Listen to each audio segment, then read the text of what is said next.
No dia 18 de maio é celebrado o Dia Nacional de Combate ao Abuso e à Exploração Sexual. A campanha Maio Laranja é um incentivo ao combate, ao abuso e à exploração sexual infantil no Brasil. Um país onde a cada 3 horas crianças são abusadas. Pesquisas mostram que cerca de 51% dessas crianças têm idade entre 1 e 5 anos. Essas mesmas pesquisas apontam que, todos os anos, cerca de 500 mil crianças e adolescentes são exploradas sexualmente no país.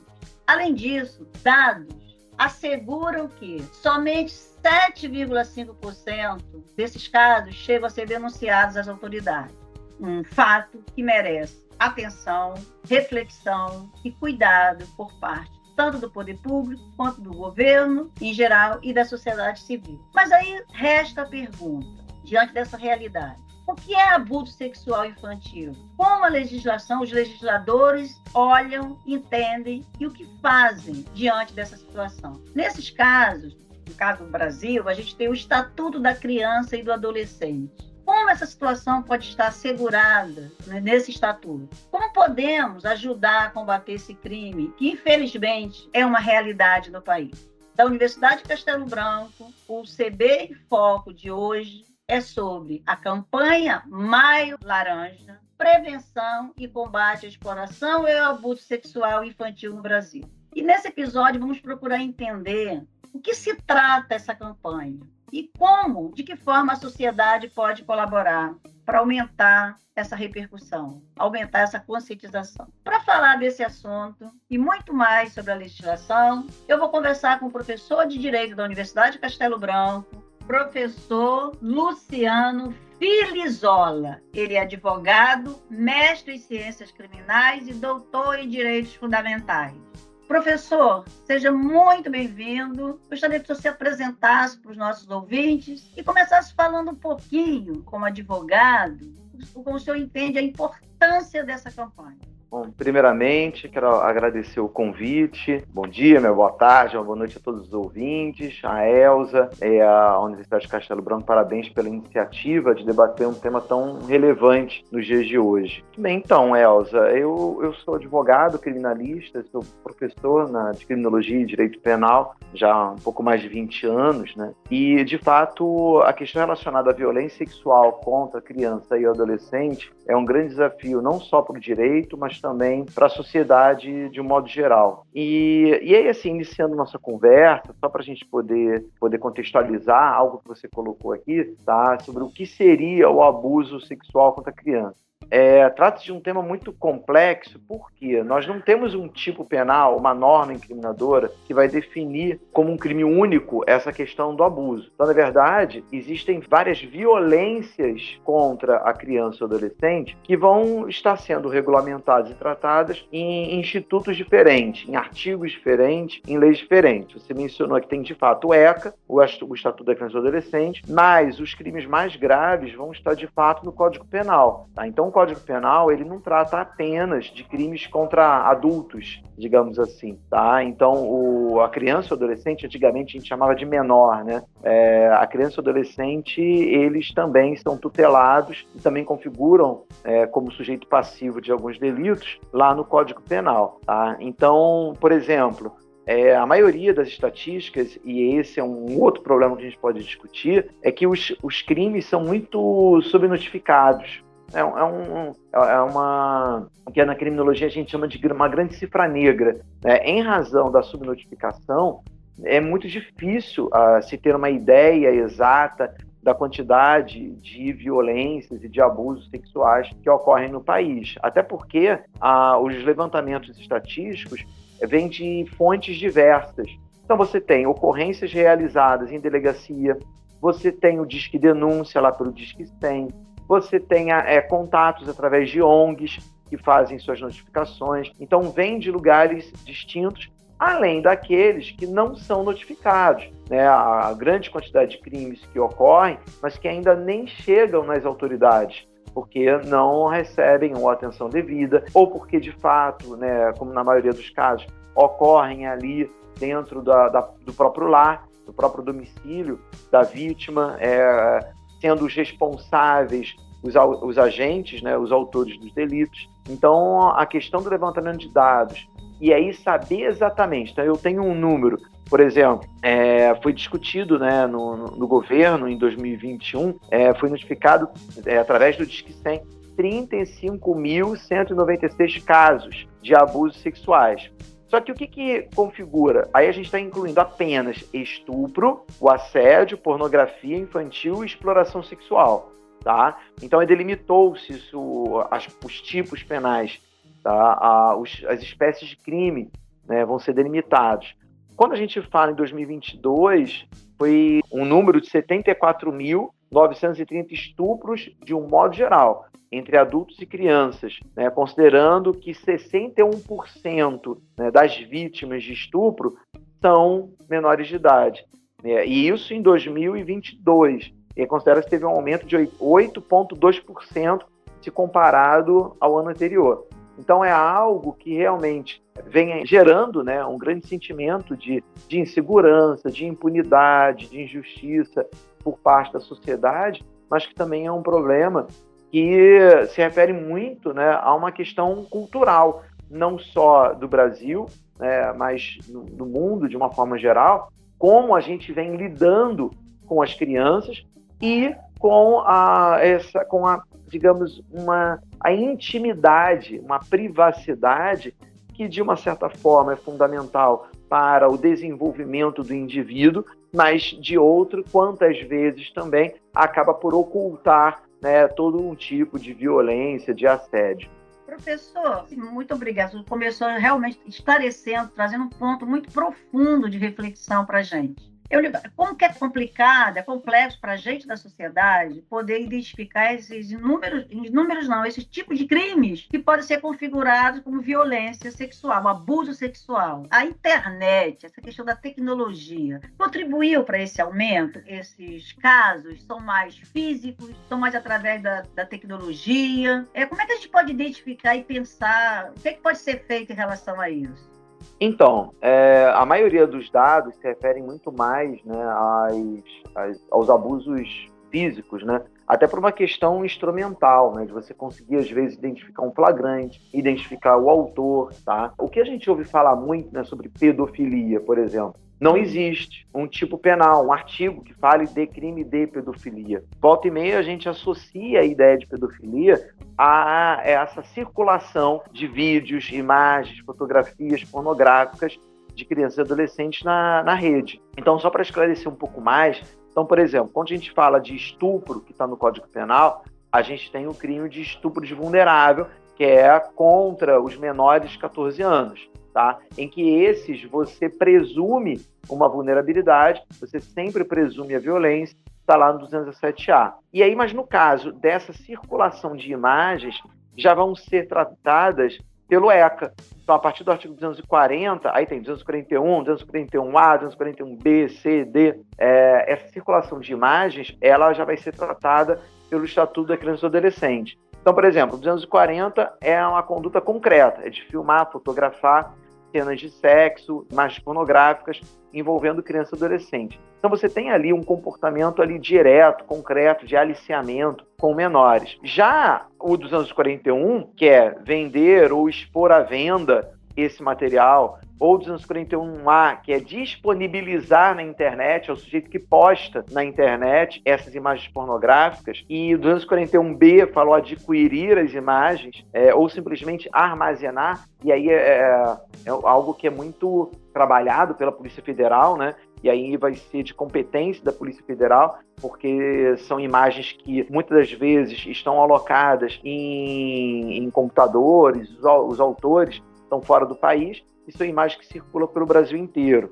Então, facilitou muito a comunicação, né, entre os pedófilos, a distribuição de imagens, o acesso a imagens pornográficas de menores. E aí, daqui a pouco, a gente pode chegar num tema, é óbvio que esses comportamentos, eles são lesivos, são nocivos, e, a meu ver, não tanto por estimular, assim, eu eu acho que facilitou muito, pelo menos esse tipo de acesso, mas não me parece, e aí eu estou colocando aqui numa perspectiva sem muitos dados científicos, porque temos muito poucos, pelo menos quanto a essa relação, mas eu ousaria dizer que eu acho que não tem tanta, por exemplo, relação entre a facilidade de acesso à pornografia via internet e a prática de abuso de forma concreta. Por quê? Sim. A grande maioria dos crimes de estupro de vulnerável, vamos colocar assim, seria o crime mais grave, o abuso sexual mais grave contra um menor, vai se dar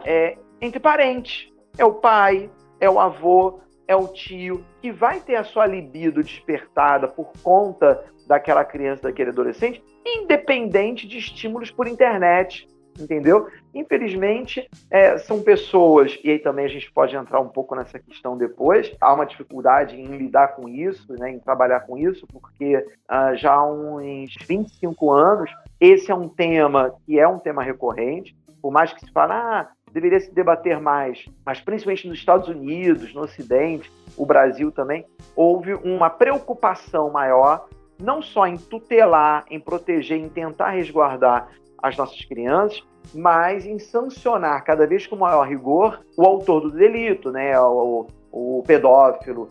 Então, tanto é que esses artigos do ECA são relativamente recentes. Todos eles são desse, vamos dizer, desse século, desse milênio. Antes de 2000, não se pensava muito nisso. O estupro de vulnerável ele não existia com uma pena agravada. O estupro era só uma pena de 6 a 10 anos, independente da idade dos envolvidos. Então, a preocupação em trazer uma sanção mais rigorosa para os autores desses crimes é algo relativamente recente e que vem tomando o espaço público, os debates, né, de 2000 e pouquinho para cá, né, numa intensidade muito maior do que a gente via antes de 2000. E aí, professor, qual é o seu olhar acerca da importância dessa campanha do Maio Laranja? O que a gente pode fazer para contribuir para que essa conscientização chegue, de fato, nos lares, nas pessoas, das pessoas que estão convivendo com essas crianças, como acolher? Porque, por exemplo, uma questão que me preocupa muito, não sei o que a gente pode fazer, porque a gente não tem um olhar para identificar quando a criança está sendo abusada ou não. Às vezes, a questão está muito perto da gente, a gente não consegue identificar. É muito delicado. E tem duas questões muito importantes que aí, sim, são um pouco debatidas, mas primeiro eu vou tentar ir um pouco pelo óbvio e aí trazer reflexões que talvez não vão tanto pelo óbvio. A importância de termos esses momentos, né, emblemáticos, e aí que vem se criando essa cultura no Brasil, né, de todo mês termos algumas bandeiras para termos um foco maior. Embora todo mundo fale, mas eu acho que discutir o suicídio, discutir ali a prevenção do câncer de mama, discutir a violência sexual é algo que tem que ser premente todos os dias, todo mês e tal. A gente sabe disso, mas é inviável. Então você ter pelo menos um mês, algumas semanas, em que há uma concentração maior de reportagens, de debates, de encontros, né, em que você foca maior naquela discussão, permite uma proliferação maior de ideias e de esclarecimento sobre o fato, sobre o que acontece. E aí, quanto mais se faz isso, tá, através dos meios de comunicação, mais vai entrando, né, nas casas, nas famílias, para que os familiares fiquem, então, atentos, né, a uma mudança no comportamento da criança, a uma mudança de comportamento dos outros adultos, porque às vezes não adianta só identificar o comportamento da criança, tem que ver como é que está o comportamento dos adultos que lidam com ela, tá? Como é que ela volta da escola, enfim. Então, é importante para que haja essa sensibilidade. Então, esse é um ponto que eu acho que é o mais razoável. Agora, o outro ponto é o seguinte: ao tempo que a gente também tem que estar atento, sensível às mudanças, aos comportamentos, a gente também tem que ter muito cuidado para não se deixar vender para um sentimento de histeria ou de conspiração, ou de um constante e perpétuo, uma perpétua suspeita sobre um companheiro, sobre um familiar. Ou seja, ter muito cuidado para não construir um sentimento de neuroses, né, dentro do lar, dentro da escola, em que qualquer comportamento, uma manifestação de carinho se torna um assédio.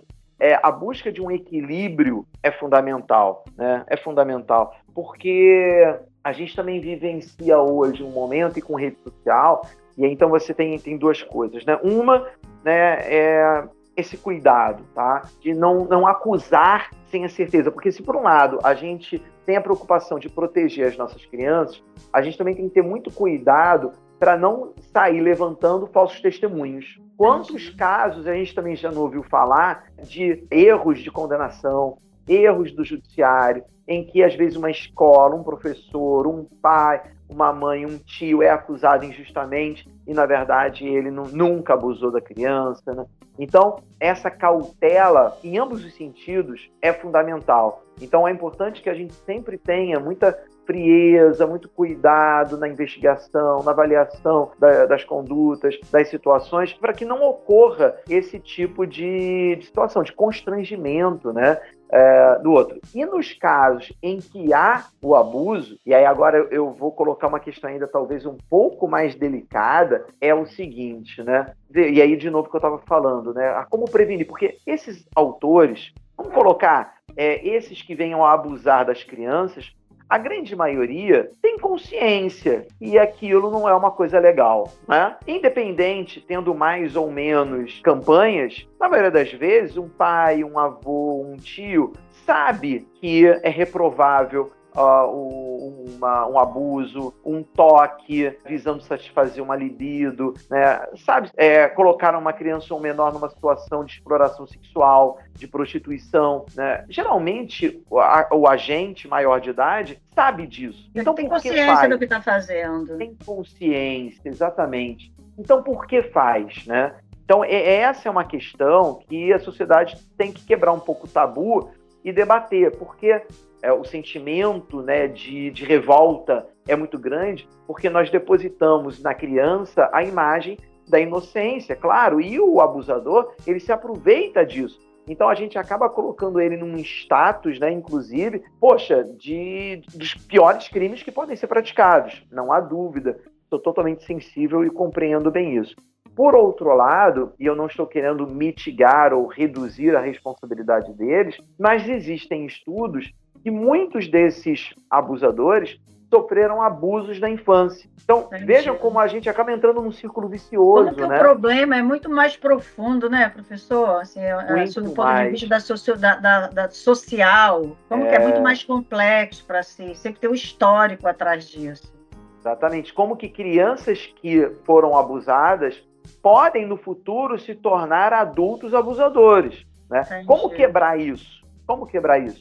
Então, talvez esse rapaz, né, que foi abusado e que acabou abusando de uma criança, ele precisa ser sancionado, sem dúvida nenhuma, mas ele precisa também de um certo amparo psicológico, ele precisa, né, ter algum tipo de acompanhamento. Veja, não estou falando de alegar insanidade para absolvê-lo, não é isso, mas é entender que, mesmo que ele saiba que aquilo é errado, ele é movido por questões ali, né, muito mais profundas que o levam. E, obviamente, essa criança que passa por isso, ela precisa de um amparo psicológico também. Esse é o ponto mais importante.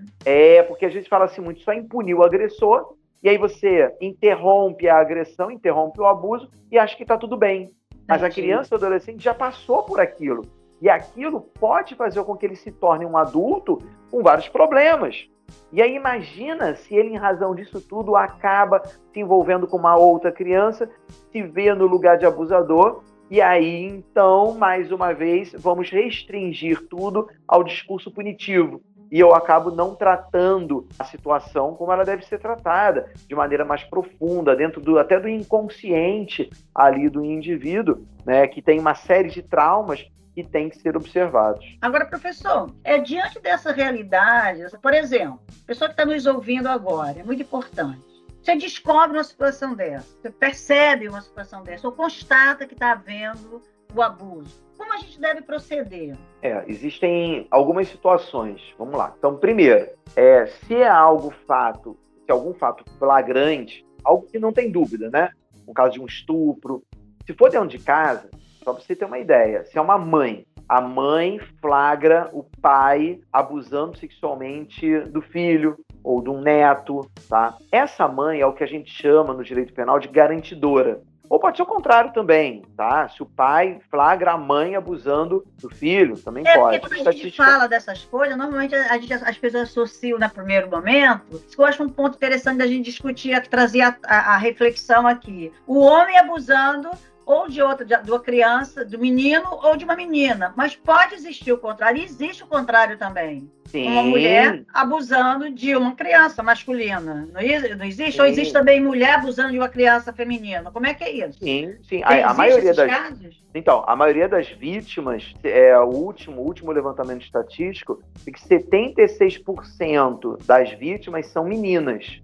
A maioria dos casos também são homens, é o avô, tio, pai. Mas também tem casos de mães, tias, que abusam também ali de crianças, meninos e meninas, tá? Então, assim, mulheres abusando de meninos, né, é até uma estatística bem menor, mas existe.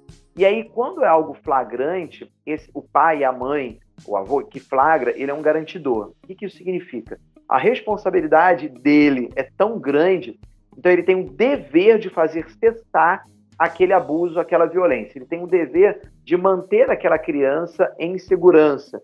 Caso ela flagra e tem receio, poxa, é o meu marido que está abusando do meu filho ou da minha filha. Se eu fizer alguma coisa, poxa, ele vai me largar, ele vai me deixar. Então, há muitos casos de conivência por parte da família, porque é o pai que mantém a casa e tudo mais. Caso haja essa negligência, essa omissão, a mãe ela responde junto com o pai pelo estupro de vulnerável. O responsável que sabe e fica calado e permite a violência sexual... É conivente. E aí ele é mais do que conivente, porque o conivente é aquele que concorda. Mas se ele é um responsável, ele se torna coautor. Ele responde como se ele tivesse estuprado junto, com a mesma pena. Então é uma responsabilidade bem grave. Então a mãe que vê, que sabe e não faz nada, ela responde também por estupro. Ela não vai responder por omissão de socorro. Não. Ela responde por estupro. Ela responde pelo resultado que ela não evitou. Entendeu? Essa é uma coisa. Oi, fala. Não, eu digo assim, eu sou a babá, ou eu sou a cuidadora, ou eu sou a pessoa que está dentro da casa, a tia, o parente, distante, e eu percebo isso. Mas eu não sou diretamente o pai ou a mãe. Não, então, por exemplo, a babá, ela também é uma garantidora. Mas então vamos ver a situação de quem não é garantidor. Digamos, né? Um funcionário da casa, um parente, ele, então, no caso, ele já não tem essa responsabilidade, esse dever. Então, a responsabilidade dessa pessoa, do estranho, é menor. Um vizinho, imagina, o vizinho vê no quintal do outro vizinho uma situação. Então, esse que não é garantidor, ele não tem o dever de intervir, de fazer um flagrante, nada disso. Mas tem a possibilidade jurídica, ou seja, qualquer um do povo, quando diante de um crime, tem o direito de realizar um flagrante. Então você pode dar, inclusive, voz de prisão. Você liga para a polícia, você pode intervir, chama mais alguém, só tem que ter cuidado para o pessoal não se empolgar e linchar o cara.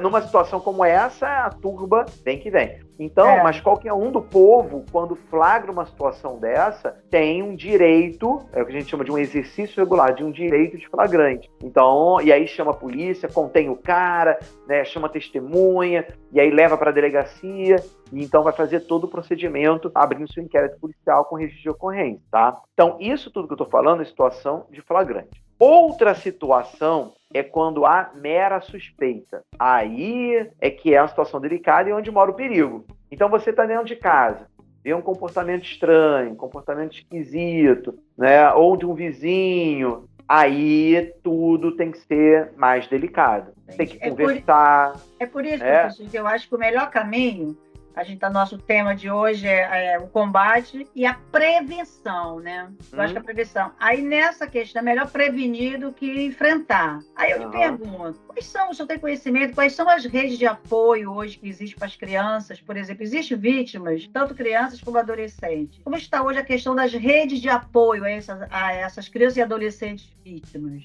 Hoje está bem melhor, né? Então, por exemplo, hoje você tem o Disque 100, em que você comunica o fato, né? E aí você tem toda uma investigação na delegacia, e principalmente no tribunal. Estou falando do Rio de Janeiro. Então, o Tribunal de Justiça do Rio de Janeiro, você tem toda uma estrutura para isso. Por exemplo, você tem uma ideia. Um caso de estupro, alguém na família é um molestador, houve uma violência sexual contra uma criança. Quem vai ouvir a criança, intermediar a criança, até mesmo durante a investigação, são psicólogos. Então, por exemplo, você tem no fórum ali, então é necessário, né, a palavra da vítima, mesmo sendo uma criança, é importante. Mas a criança, ela às vezes vivencia a realidade de uma maneira muito diferente da forma como a gente vivencia. Então, você precisa de um profissional especializado nisso, em criança, para conseguir, lidar com a criança, né? Conseguir confortá-la, conseguir entender de fato o que ela passou, se na verdade o carinho foi um carinho de pai ou se foi um carinho abusivo. Então, conseguir desvendar de fato o que realmente a criança passou, é necessário um profissional da área. E de fato, né, o tribunal ele tem isso. Né? Então, tanto é que a criança ela fica numa sala separada, numa sala que é mais acolhedora para a criança, entendeu? Enfim, então é isso. Estamos caminhando para um ambiente um pouco mais acolhedor para essas situações. Graças a Deus. Professor, como é que a gente pode entender, né, como professor da Universidade de Castelo Branco, esse papel da universidade? Eu, particularmente, acho muito importante que todos se envolvam, que todos pensem, não só durante o mês de maio, não só na campanha Maio Laranja, tem também o Maio Amarelo, que é outra campanha. Nesse mês acontecem 2 grandes campanhas de conscientização, né, que é o Maio Laranja e o Maio Amarelo. Aqui nós estamos falando especificamente do Maio Laranja, que procura conscientizar, promover ações que busquem essa prevenção, esse combate a essa exploração, né? Mas como é que a gente pode entender e ver, como é que você vê esse papel da Universidade de Castelo Branco, das universidades que deveriam promover mais iniciativas como essa, não só na campanha, mas que a gente possa, pequenos como nós somos aqui, mas que a gente possa dar voz, expandir mais essa conscientização? Bom, então, a universidade ela é montada sobre um tripé, né? Então, graduação, pesquisa e extensão. Então, além, né, das iniciativas da própria universidade, como fazer um podcast, né, como isso que estamos fazendo agora, né? Tá aí uma iniciativa, tá? Mas os cursos e a Castelo, ela sempre foi muito forte na área biomédica. Então, você tem o setor de psicologia, que você pode montar ali mesas redondas, grupos de debate, criar, enfim, fomentar, né, esse discurso na própria graduação, né, em sala de aula, trazer, né, esses temas dentro do conteúdo mesmo, né? Então, dentro do direito, a gente vai trabalhar o ECA, vai trabalhar os crimes sexuais, em psicologia, vai trabalhar os transtornos mentais. A universidade é um ambiente, né, de ressonância, né, do que a gente vai construindo na própria universidade e que a gente não pode se fechar, né? Então, toda essa construção ela tem que ser disseminada e através também da prática extensionista. Então, assim, na forma em como a universidade tenta se aproximar da comunidade, tanto acolhendo esses casos, né, através do acompanhamento, do amparo, mas também divulgando as boas práticas, esclarecimentos. Porque a gente está falando aqui dos crimes praticados dentro de casa, né? Mas uma outra espécie de abuso sexual, ele vai se dar através das práticas de prostituição. Então, a exploração sexual e a prostituição infantil, né, e também de adolescente, né, ela acaba sendo tomada pela sociedade e que deve ser submetida a uma fiscalização rigorosa do poder público, rigorosa por parte do Ministério Público, da autoridade policial, mas também de uma consciência da sociedade. Porque se você tem, por exemplo, casos de prostituição com jovens, com crianças e adolescentes, é porque existe um público consumidor. E aí, tanto é que foi só a partir, né, da Lei 12.015, de 2009, que a gente começa a ter no Código Penal, pela primeira vez, né, a criminalização, 2009, de agora, a criminalização do cliente. Porque você tinha o crime de favorecimento de prostituição, então agora está no 218B, E aí o 218B do Código Penal, parágrafo 2º, inciso 1º, pela primeira vez, criminalizou o cliente, porque você só tem a exploração sexual de criança e adolescente porque você tem o sujeito que vai procurar, tem uma clientela que vai procurar essa espécie de serviço. E até vou mais, é claro, aqui é só a partir de 14 anos, porque no caso esse cliente que venha num prostíbulo, né, procurar ali os serviços de uma menor de 14 anos, aí é crime de estupro de vulnerável mesmo. Ainda que um pseudo-consentimento, né, nada disso vai afastar a responsabilidade dele. Quanta coisa que a gente tem para refletir nessa campanha. Professor, eu queria lhe agradecer muito pelas dicas, pelo esclarecimento, pela sua participação aqui no nosso podcast, e acho que pela sua contribuição para esse assunto que é tão delicado e tão importante para a sociedade. O abuso sexual de crianças e adolescentes é crime, e quem está ouvindo, professor, quem está nos ouvindo agora, percebeu, teve a certeza, diz que tem. Este é o canal. Professor, gostaria que o senhor fizesse suas considerações finais, deixando justamente a sua mensagem para as pessoas que estão nos ouvindo, dentro dessa ótica da campanha Maio Laranja, fechando o nosso bate-papo aqui, essa voz, esse canal, para como as pessoas devem proceder com coerência, com sensatez, mas, acima de tudo, com cuidado e com apreço às crianças. Bom, primeiramente, quero agradecer a oportunidade, excelente iniciativa da universidade em trazer esse tema. E eu acho que de toda essa conversa, e a gente estava ao longo da nossa conversa aqui falando, mas como prevenir? Um outro ponto, né, muito relacionado ao abuso sexual de crianças e à exploração sexual, também se refere muito a uma questão muito cultural e que a gente também tem que ter esse cuidado. Quando a gente fala em cuidar e proteger das nossas crianças, via de regra, a gente trabalha apenas a questão ali do abuso, né, consumado. E a gente, com todo o cuidado do mundo, né, não sou um sujeito, vamos dizer assim, careta no sentido da palavra, mas é necessário que a gente comece a refletir, né, num país que é um país que tem uma cultura um pouco mais liberal, né, mais sensual, o quanto também a gente acaba sensualizando e erotizando as nossas crianças. Então, várias vezes a gente pensa em prevenção, mas como prevenir que o adulto chegue à criança, mas também uma forma de prevenção é também resguardar as nossas crianças e deixar que as nossas crianças sejam crianças por mais tempo e por tempo que é criança, não é? Então, a nossa cultura brasileira, infelizmente, a gente percebe muito na música, na dança, na roupa, na maquiagem. Os pais valorizam muito isso, né? Ai, da menina e da mocinha, e o quanto a gente acaba permitindo um tipo de comportamento, e eu não estou querendo aqui ser muito carola, mas um pouco já sendo, porque às vezes a família fala muito toda essa questão da sexualidade, sendo que muitas das vezes a gente é que acaba sexualizando, né, as nossas trocas sociais, envolvendo e incluindo, né, nisso tudo crianças, né? Então, muito cuidado com as redes sociais. Então, as nossas crianças hoje ficam mais da metade do tempo no celular, então é muito cômodo para a família dar um celular para a mão da criança, e aí não tem o cuidado para ver o que ela está acessando, né? E então, essas cautelas quanto ao acesso à internet, ao que está se ouvindo, quais são os modelos de referência dessa criança, desse adolescente, né? Então, é isso, é deixar a criança ser criança. Eu acho que também é uma ótima forma da gente procurar a construção de valores eu acho que mais saudáveis, vamos colocar assim. É isso, foi um prazer, agradecer muito aí o convite. Obrigada, professor. Até a próxima. Certamente a gente está convidado para voltar em outro momento para a gente abordar outros temas.